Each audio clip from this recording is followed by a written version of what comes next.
Nah, begitu Al-Imam Abdullah bin Al-Haddad dia mengatakan, berhati-hatilah kamu dari meninggalkan sholat berjamaah tanpa uzur yang pasti, yang menjadikan kamu nanti bisa beralasan, diterima alasan kamu di hadapan Allah Subhanahu wa ta'ala. Alamul ghuyub, dan dia ini maha mengetahui hal-hal yang gaib. Kamu tidak bisa berpura-pura nanti di hadapan Allah Subhanahu wa ta'ala. Kalau alasan yang dibuat-buat tidak diterima oleh syar'i, ya berarti kamu termasuk orang yang merugi. Nah, di pertemuan yang lalu kita sudah membahas apa itu kira-kira alasan yang bisa diterima oleh syariat bagi mereka yang meninggalkan sholat berjamaah, diantaranya seperti mereka yang sakit buang-buang air, buang-buang air, atau orang yang ditakutkan kalau dia menghadiri sholat berjamaah di masjid, takut nanti akan mengotori masjid karena penyakit yang ada pada dirinya.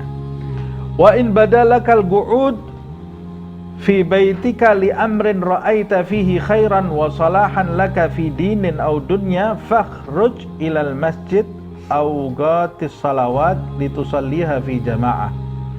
Walaupun kamu mendapati sesuatu, atau walaupun kamu sedang berada di dalam kondisi kamu mendapatkan sesuatu di rumah itu, sesuatu yang baik bagi dirimu, atau sesuatu yang bisa memperbaiki kondisimu dalam urusan agama dan dunia kamu. Di rumah kamu sedang melakukan suatu perbuatan yang baik dan bisa mendatangkan perbaikan pada diri kamu untuk perkara agama dan di duniamu. Walaupun kamu sedang menyibukkan diri dengan hal-hal ini, tapi setiap datang waktu sholat, ukhruj, kata Imam Abdullah bin Al-Haddad, fakhruj ilal masjid, keluar sholat di masjid, kata Imam Abdullah bin Al-Haddad. Walaupun kamu di dalam rumah sedang sibuk dengan perkara yang baik untuk dunia dan agama kamu, tapi kalau dengar azan, keluar dari rumah, pergi ke masjid, sholat 5 waktunya di masjid. Nah, bagaimana kalau kita di rumah ini sedang nonton televisi atau sedang melakukan perbuatan yang yang sia-sia, atau bahkan melakukan perbuatan yang diharamkan oleh Allah Subhanahu wa ta'ala, kemudian mendengarkan azan, kita tinggalkan sholat di masjid begitu saja dengan alasan meremehkan, ya, dengan alasan meremehkan sholat di masjid. Ini tidak betul. Kalau kamu punya kesempatan, berangkat sholat di masjid. Walaupun kamu sedang sibuk dengan perkara dunia kamu, yang baik untuk dunia kamu, atau perkara yang baik untuk agama kamu, waktunya sholat tinggalkan dulu, pergi ke masjid. Nanti selesai sholat kamu masih bisa melanjutkan. Kecuali kalau memang hal-hal yang tidak bisa ditinggal, umpamanya jaga orang yang kerjanya jaga palang kereta api. Begitu azan ditinggal, banyak orang mati nanti, tanggung jawab ini, ya.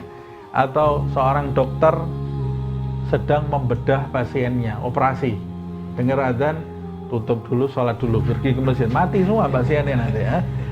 Tidak bisa, ada hal-hal yang memang tidak bisa ditinggal. Ini alasan yang diterima. Tapi kalau bisa ditinggal, ya harus ditinggal. Bagi orang yang mau mencapai kedudukan di sisi Allah Subhanahu wa ta'ala, tinggal segala sesuatu, pergi ke masjid, sholat, setelah itu pulang. Atau kalau kamu tidak bisa sholat di masjid, au khudh ilaika man yusalli ma'aka fi baitika walau wahidan. Kalau kamu tidak bisa sholat di masjid, cari satu orang yang ada di rumah kamu untuk sholat bersama kamu berjamaah, walaupun cuma satu orang. Karena sholat berjamaah itu Cukup 2 orang dia sudah mendapat fadilahnya sholat berjamaah. Cari 1 orang sholat berjamaah dengan istrinya atau dengan anaknya atau dengan sahabatnya atau bahkan dengan pembantu rumah tangganya. Pembantu rumah tangganya, ajak dia sholat berjamaah. Sebagian orang karena menginginkan sholat berjamaah di rumahnya dia tidak dapat orang, dia keluar cari orang di jalan. Sudah sholat, belum sholat, ayo sholat sama saya. Sholat habis itu ditraktir. Nah, ini dapat pahala banyak sekali ya. Bahkan dianjurkan kalau ada orang belum sholat dan dia mencari berjamaah, kita sudah sholat, dianjurkan kita sholat lagi, sedekah. Sholatnya kita sholat sedekah supaya orang tersebut dapat pahala berjamaah.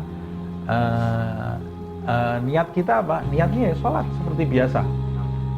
Tidak boleh niat qadha, karena kalau niat qadha menurut sebagian fuqaha nanti tidak dapat pahala berjamaah. Tapi niatnya niat i'adatus shalah, mengulang sholat, dan itu termasuk sesuatu yang disunnahkan di zaman Rasulullah SAW. Disebutkan dalam riwayat